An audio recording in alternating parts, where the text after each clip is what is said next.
বাসায় ঢুকবো তখনই খেয়াল করলাম আমার স্ত্রী চুপি চুপি আমার ছোট ভাইয়ের রুমে একটি স্বর্ণের চেন হাতে নিয়ে প্রবেশ করলো। বিষয়টি আমার কাছে বেশ সন্দেহজনক মনে হওয়াতে আমিও সরাসরি বেডরুমে না গিয়ে আড়াল থেকে বোঝার চেষ্টা করলাম যে আমার স্ত্রী সজীবের রুমে গিয়ে আসলে করছেটা কি। আমাদের বেডরুমের দরজায় দাঁড়ালে সজীবের রুমের সব কিছু স্পষ্টভাবে দেখা যায়। তাই আর এক মুহূর্ত দেরি না করে সেখান থেকেই রুমি তথা আমার স্ত্রীর কর্মকাণ্ডের ওপর নজরদারি করছি। একটু ভালোভাবে খেয়াল করতেই বুঝতে পারলাম রুমি চেনটা সজীবের বিছানার নিচে আস্তে করে লুকিয়ে রাখল। পরেক্ষণেই ধীর পায়ে ওকে রুম থেকে বের হয়ে আসতে দেখে আমি তখনই নিজেকে সেখান থেকে সরিয়ে নিজেদের রুমে প্রবেশ করলাম। আমাকে হঠাৎ করে রুমে দেখে আমার স্ত্রী কিছুটা চমকে উঠে জিজ্ঞাসা করল, কি ব্যাপার, এত তাড়াতাড়ি দোকান থেকে এসে পড়লে? আর যাবে না দোকানে? আমি নির্লিপ্ত স্বরে বলি, আজকে শরীরটা ভালো লাগছে না, সজীবকে দোকানে রেখে এসেছি। ওকে বলেছি একটু বিশ্রাম নিয়ে আবার যাব। সে যাই হোক, তুমি এতক্ষণ কি করছিলে? আমার প্রশ্ন শুনে রুমি থতমত খেয়ে বলল, কি আর করব, রান্নাঘরে ছিলাম একটু, থালা বাসন তো একটাও ধোয়া হয়নি। আমি কিঞ্চিত অবাক হয়ে বলি, কেন, রিয়া কোথায়? রিয়ার কথা শুনে আমার স্ত্রী বেশ রাগান্বিত স্বরে বলল, সে আর কোথায় থাকবে, হয়তো ঘুরতে গেছে। ওই রকম ছোটলোক ঘরের মেয়ে এই বাড়িতে এসেই রাজরানী হয়ে গেছে, এখন কি আর কাজ করার সময় আছে নাকি? আমি ভেবে পাই না সজীব কি দেখে ওই ছোট লোকের বাড়িতে গিয়ে হানা দিল। আমার কথা হলো, প্রেম করে বিয়ে করো, সমস্যা নেই, তাই বলে ওখানেই বিয়ে করতে হবে? এই মেয়ে নিজের সাদা চামড়া দেখিয়ে আমার দেবরটাকে ফাঁদে ফেলে এই বাড়িতে এসেছে শুধু বাড়িটাকে লুটপাট করার জন্য। রুমির কথায় আর কথা বাড়ালাম না, কারণ এখন কিছু বললেই ঝগড়া বাঁধবে নিশ্চিত। সজীব আমার ছোট ভাই, বাবা মাকে হারিয়েছি কয়েক বছর, তাই বড় ভাই হিসেবে সজীবের সকল দায়িত্ব আমার কাঁধে এসেই পড়েছিল। কিন্তু আমাদের অমতে যখন সজীব রিয়াকে বিয়ে করে নিয়ে আসে তখন আমি বেশ কষ্টই পেয়েছিলাম। তবে রিয়া মেয়েটি আমার সেই কষ্টকে কয়েকদিনের মধ্যেই নিজের ব্যবহার এবং কাজকর্ম দিয়ে স্নেহে রূপান্তর করেছে। তবু আমার স্ত্রী প্রতিনিয়তই মেয়েটিকে নিয়ে হিংসা করত, আর এর কারণটা বেশ সুস্পষ্ট। কেননা প্রথমত রিয়ার পারিবারিক অবস্থা একবারেই নিম্নবিত্ত, তার মধ্যে রুমি চেয়েছিল ওর ছোট বোনের সাথে সজীবকে বিয়ে দিতে। আর এসব কিছু মিলিয়ে রিয়ার প্রতি রুমির আলাদা একটা ক্ষোভ ছিল রিয়ার এই বাড়িতে আসার পর থেকেই। সন্ধ্যায় দোকানের কাজ সেরে দুই ভাই বাড়ি ফিরছি। আমি রুমে প্রবেশ করতেই খেয়াল করি আমার স্ত্রী আলমারি থেকে কাপড় চোপড় অগোছালো অবস্থায় এদিক সেদিক ফেলে দিয়ে কি যেন গভীর মন দিয়ে খোঁজার চেষ্টা করছে। কৌতূহলী স্বরে জিজ্ঞেস করলাম, কি ব্যাপার, এমন হন্তদন্ত হয়ে কি খুঁজছ? রুমি চিন্তিত মুখে বলে, আরে আমার মায়ের দেওয়া সেই স্বর্ণের চেনটা কোথাও খুঁজে পাচ্ছি না, কে নিল সেটাই বুঝতে পারছি না। আমি সীমিত সময়ের জন্য অবাক হলাম। সকালের ঘটনা ভেবে পরেক্ষণেই সেসব ওকে বুঝতে না দিয়ে স্বাভাবিক কণ্ঠে বলি, ভালো করে খুঁজে দেখো, হয়তো ভুলে কোথাও রেখেছ। এই বাড়িতে আর কে নেবে তোমার চেন? এই কদিনে তো বাড়ির কেউ আসেও নি। রুমি ভ্রু কুঁচকে বলল, নেওয়ার মানুষের অভাব আছে নাকি?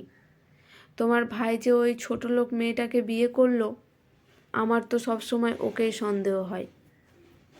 মেয়েটা তোমার ভাইয়ের গলা ঝুলে এ বাড়িতে এসেছে শুধু বাড়িটাকে লুটে পুটে খাওয়ার জন্য। আমিও ওকে খুঁজতে সাহায্য করতে করতে বলি, তোমার সমস্যাটা কি সেটাই বুঝলাম না। মেয়েটি এই বাড়িতে আসার পর থেকেই দেখছি তুমি ওর পিছনে লেগে আছো। এখন যা হওয়ার হয়ে গেছে, এসব বলে কি আর লাভ আছে? রিয়াও এখন এই বাড়িরই সদস্য। আর এতটাও খারাপ না যে তোমার চেন চুরি করবে। আমার কথার প্রতি উত্তরে রুমি তাচ্ছিল্য স্বরে বলে, হ্যাঁ, এখন তো তুমি ওর পক্ষেই টানবা। আমার থেকেও এখন নিজের ভাইয়ের বউয়ের প্রতি দরদ উতলে উতলে পড়ছে। আচ্ছা, এসব বাদ দিয়ে এখন ভালোভাবে খুঁজে দেখো পাও কি না।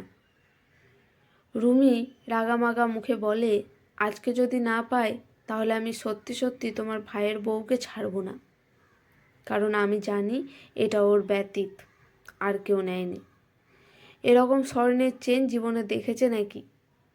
তাই তো লোভ সামলাতে পারেনি। আমি আর কথা বাড়ালাম না, কারণ মেয়েদের সাথে ঝগড়া করার সাধ্য কোনো পুরুষের নেই। এখন যতই কথা বলবো ততই সমস্যা। ডাইনিং টেবিলে আমি সজীব আর রুমি বসে আছি। এদিকে রিয়া খাবার গরম করতে রান্নাঘরে অবস্থান করছে। নীরবতা ঠেলে হঠাৎই রুমি সজীবকে উদ্দেশ্য করে বলে উঠল, শোনো সজীব, তোকে একটা কথা বলার ছিল। সজীব কৌতূহল দৃষ্টিতে তাকাতেই পর মুহূর্তে রুমি বলে, তুই জানিস আমি সব কথা সোজাসুজিভাবে বলি। তুই রিয়াকে বিয়ে করার পর থেকে এই বাড়িতে আমার একটার পর একটা জিনিস চুরি হচ্ছে।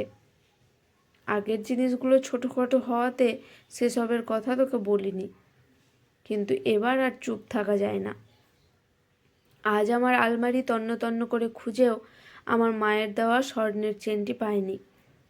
আগে তো এমন হয়নি, এখন কেন এমন হচ্ছে বুঝতে পারছিস? আমি তখন রুমিকে ধমক দিয়ে থামিয়ে বললাম, তোমাকে না এসব ওদের সামনে বলতে মানা করলাম? আমাকে পাল্টা ধমক দিয়ে আমার স্ত্রী বলল, তুমি চুপ থাকো। আমার মায়ের দেওয়া এক ভারী স্বর্ণের চেন, আবেগ তুমি কি বুঝবা? যার জিনিস হারিয়েছে সে বুঝে এটা কতটা কষ্টের। সজীব রুমির কথা শুনে ইতস্তত ভঙ্গিতে বলল, জি ভাবি, কিন্তু রিয়া তো এমন স্বভাবের মেয়ে না। ওর পরিবার হয়তো একটু নিম্নবিত্ত হতে পারে, তাই বলে নিজের বাড়ির জিনিস নিজেই চুরি করবে? এটা কেমন কথা? শোন, দুই একটা জিনিস চুরি হলে মানা যেত, কিন্তু দুদিন পর পর যদি এরকম চুরি হয় তাহলে সেটার জন্য কি বলবি? নিজের বউ বলে এত নিষ্পাপ মনে করিস না। যেমন ছোটলোক বাড়িতে বিয়ে করেছিস তেমনি মেয়ের চরিত্র। আমার স্ত্রীর কথা শুনে সজীব লজ্জায় মাথাটা নিচু করে ফেলল। ঠিক তখনই রিয়া রান্নাঘর থেকে খাবারের বাটি নিয়ে এসে ডাইনিং টেবিলে চেয়ারে বসতে যাবে। সেই সময় সজীব রিয়াকে উদ্দেশ্য করে বলে, তুমি কি ভাবির স্বর্ণের চেনটা নিয়েছো? নিলে এক্ষুনি দিয়ে দাও। ওর মুখে এমন প্রশ্ন শুনে স্বভাবতই রিয়া চমকে ওঠে। সে সীমিত সময়ের জন্য থমকে যায় বটে, পরক্ষণে নিজেকে সামলে নিয়ে বলে, কি বলছো? আমি কেন ভাবির চেন নিতে যাব? পাশ থেকে আমার স্ত্রী হুট করে বলল, রুম খুঁজলেই বোঝা যাবে কে নিয়েছে আর কে নেয়নি। রুমির এমন কথায় ওরা তো দূরে থাক, আমি নিজেও কিছুটা লজ্জায় পড়ে যাই। কিন্তু এখনও আমি সব কিছু জানা সত্ত্বেও চুপ করে বসে আছি, কেননা এর শেষটা আমি দেখতে চাই। এবং আমার স্ত্রী হিংসার বশে কোথায় চলে গেছে সেটা তো ওকে বোঝাতে হবে ঠিকঠাকভাবে। রুমি সজীবের ঘরে এসে আলমারি সহ বিভিন্ন জায়গায় নিজের চেন খোঁজার অভিনয় করছে। পাশেই রিয়া লজ্জায় মাথা নিচু করে দাঁড়িয়ে আছে, কারণ এভাবে চুরির অপবাদ দিয়ে কারো রুমে চুরির জিনিস খোঁজাখুঁজি করাটা নিশ্চয় অপমানজনক। অন্যদিকে সজীবের চোখ মুখ এক রাগের আভা উঁকিঝুঁকি দিচ্ছে। ওর মনের কথাটা বুঝতেও আমার অসুবিধে হলো না। আর আমি দাঁড়িয়ে আছি অনুভূতিহীন এক নির্লিপ্ত ভঙ্গিতে।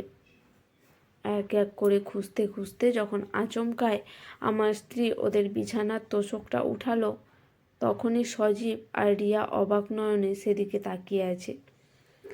রুমি তোশকের নিচ থেকে চেনটা হাতে নিয়ে এক শয়তানি মার্কা হাসি দিয়ে বলল, কি বলেছিলাম না? আর আমাকে তো কেউ বিশ্বাসই করলি না। এখন বুঝ তোর বউ কেমন ধরনের মেয়ে। এখনও তোর বউকে কি মাথায় উঠিয়ে রাখবি নাকি? ওর কথা শেষ হতে দেরি, কিন্তু রিয়ার গালে সজীবের চড় মারতে দেরি হলো না। চড় খেয়ে লজ্জায় এবং অপমানে রিয়া মেঝের দিকে তাকিয়ে টুপটুপ করে নিজের অশ্রু বিসর্জন দিচ্ছে। এদিকে আমার স্ত্রীর চোখ মুখে এক প্রাপ্তির হাসি। আমিও আর এক মুহূর্ত দেরি না করে সবাইকে অবাক করে দিয়ে সজীবের গালে সজোরে একটি চড় বসিয়ে দিলাম। আর ঠিক তার পরে মুহূর্তে রুমির গালে চড় বসিয়ে দিলাম আরও দ্বিগুণ গতিতে। আমার এমন কাণ্ডে হতভম্ব হয়ে সজীব আর রুমি আমার দিকে তাকিয়ে আছে। নীরবতা ঠেলে সজীবকে উদ্দেশ্য করে বলি, তোকে চড় মেরেছি কী কারণে শুনবি? কারণ হলো তুই কোনো কিছু যাচাই না করেই এক নির্দোষ মানুষকে আঘাত করেছিস। পরেক্ষণে রুমির দিকে তাকিয়ে বললাম, তোমাকে কেন চড় মেরেছি সেটা তো তুমি নিশ্চয় জানো। রিয়াকে এই বাড়ি থেকে বের করার জন্য এসব যে তোমার চাল সেটাও আমি আগে থেকেই জানি। আর সকালে তো নিজ চোখেই দেখেছি তুমি নিজে গিয়ে ওদের বিছানার নিচে চেনটা লুকিয়ে রেখেছ। তাছাড়া ও তো অতটাও বোকা নয় যে তোমার চেন চুরি করে ওই বিছানার নিচেই রাখবে। এখনও কি আমার সামনে এই মুখ নিয়ে দাঁড়িয়ে থাকতে চাও? আমি আসলে তোমাকে বিয়ে করে একটি বিষয় উপলব্ধ করতে পেরেছি। এতদিনে যে আমি কোনো মানুষকে বিয়ে করিনি, বরং বিয়ে করেছি টাকা পয়সাওয়ালা বাপের এক হিংসা বিদ্বেষ ভরা অমানুষকে। আমার কথা শুনে সজীব আর রিয়া উভয়েই অবাক চিত্তে আমার দিকে তাকিয়ে আছে। আর অন্যদিকে আমার মহামান্যা স্ত্রী অন্যকে লজ্জা দিতে গিয়ে নিজের স্বামীর কাছেই ধরাশায়ী হয়ে লজ্জায় মুখ লুকানোর জায়গা পাচ্ছে না। উল্টে সে নিজেকে এখন চোখের অশ্রু বিসর্জন দিতে ব্যস্ত। এছাড়া আর কী বা করার আছে তার এখন। আজকের গল্পটি এখানেই সমাপ্ত। গল্পটি কেমন লাগলো অবশ্যই কমেন্ট করে জানাবেন। যদি ভালো লেগে থাকে একটি লাইক করে পাশে থাকবেন।